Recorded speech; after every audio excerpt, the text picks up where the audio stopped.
అందరినీ కోటీశ్వరులను చేస్తామన్నారు చంద్రబాబు. భారీ హామీలిచ్చి వారి భూములను తీసుకున్నారు. బాబు తీరు పట్ల అనుమానంగా ఉన్న రైతుల దగ్గర నుంచి అదిరించి బెదిరించి భూముల్ని లాక్కున్నారు.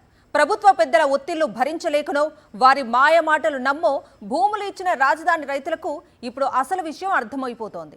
భూములు ఇచ్చి 10 ఏళ్లు దాటినప్పటికీ హామీలను నెరవేర్చకుండా సమస్యలు పరిష్కరించకుండా కనీసం కలుద్దాం అని విజ్ఞప్తి చేసినా అపాయింట్మెంట్ కూడా ఇవ్వకుండా ఇబ్బంది పెడుతున్న చంద్రబాబు తీరుపై అమరావతి రైతులు మండిపడుతున్నారు. గతంలో అంటే 2014లో అధికారంలోకి రాగానే రాజధాని పేరుతో తుళ్లూరు, తాడేపల్లి, మంగళగిరి మండలాల్లో రైతుల దగ్గర నుంచి దాదాపు 36,000 ఎకరాలు తీసుకున్నారు చంద్రబాబు. భూమి తీసుకునేటప్పుడు మీ గ్రామాలను సింగపూర్ చేస్తాం, మిమ్మల్ని కోటీశ్వర్లు చేస్తాం, మీ భూముల విలువ అమాంతం పెరిగేలా అభివృద్ధి పనులు చేస్తామంటూ రైతులకు అరిచేతిలో వైకుంఠం చూపించారు. అంతేకాదు రకరకాల గ్రాఫిక్స్తో రాజధాని కట్టేసినట్టు బిల్డప్ ఇచ్చేశారు.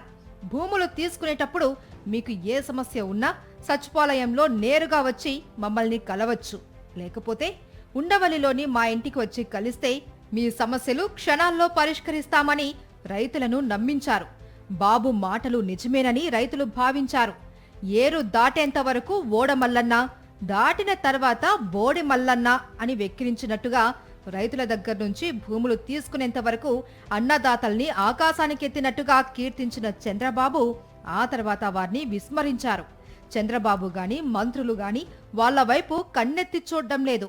కూటమి ప్రభుత్వం అధికారంలోకి వచ్చిన తర్వాత సంవత్సరంన్నర నుంచి ఇక్కడ ప్రతి గ్రామంలో కూడా ఫార్మర్స్ వెల్ఫేర్ అసోసియేషన్ అనేది ఒకటి ఉంది.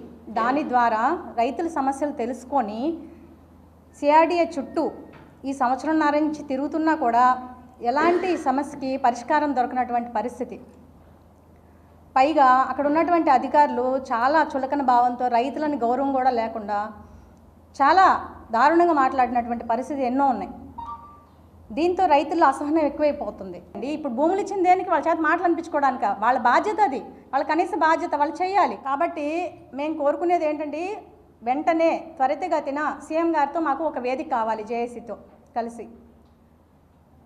ఆ తర్వాత ఇది కనుక త్వరితగతిన పరిష్కారం, దీనికి కనుక ఒక పరిష్కారం చూపకపోతే ఆ తర్వాత భవిష్యత్ కార్యాచరణ అనేది ఏంటనేది మా నిర్ణయాన్ని మీకు తెలియజేస్తాం.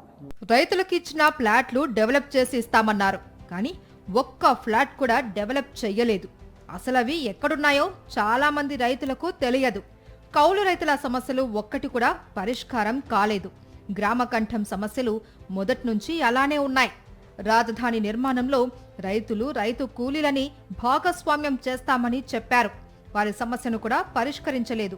ఈ నేపథ్యంలో రాజధాని రైతులు చాలాసార్లు మంత్రి నారాయణ్ను, ముఖ్యమంత్రి చంద్రబాబు నాయుడును కలవడానికి ప్రయత్నించారు.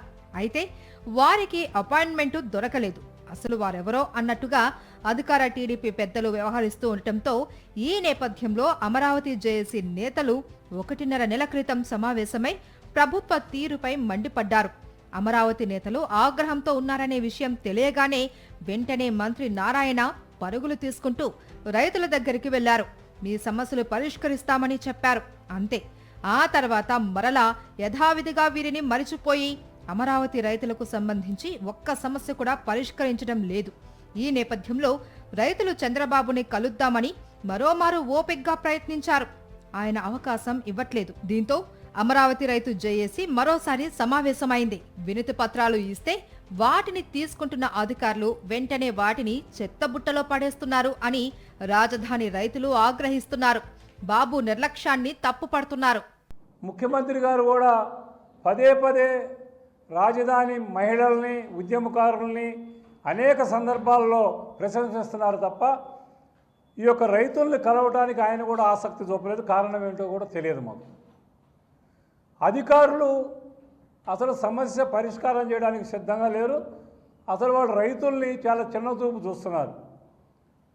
మేము భూములు ఇచ్చేటప్పుడు మమ్మల్ని బతిమాలి భూములు తీసుకున్న పరిస్థితి నుండి ఈవేళ రైతులు అధికారుల ముందు చేతులు కట్టుకొని నిలవాల్సినటువంటి పరిస్థితి ఈరోజు కల్పించారు. కమిషనర్ గారు కానీ ఎవ్వరు కూడా ఒక్క సమస్యను మేము పరిష్కరిస్తామని చెప్తున్నటువంటి దాఖలాలు లేవు. అమరావతి రైతుల సమస్యలు పరిష్కరించకుండా తీవ్ర నిర్లక్ష్యంగా ఉన్న చంద్రబాబు ప్రభుత్వం రోడ్ల పేరుతో మరోసారి భూములు తీసుకోవడానికి ప్రయత్నిస్తుందని, ఇది ఎంత మాత్రం మంచిది కాదు అని రాజధాని రైతులు అంటున్నారు.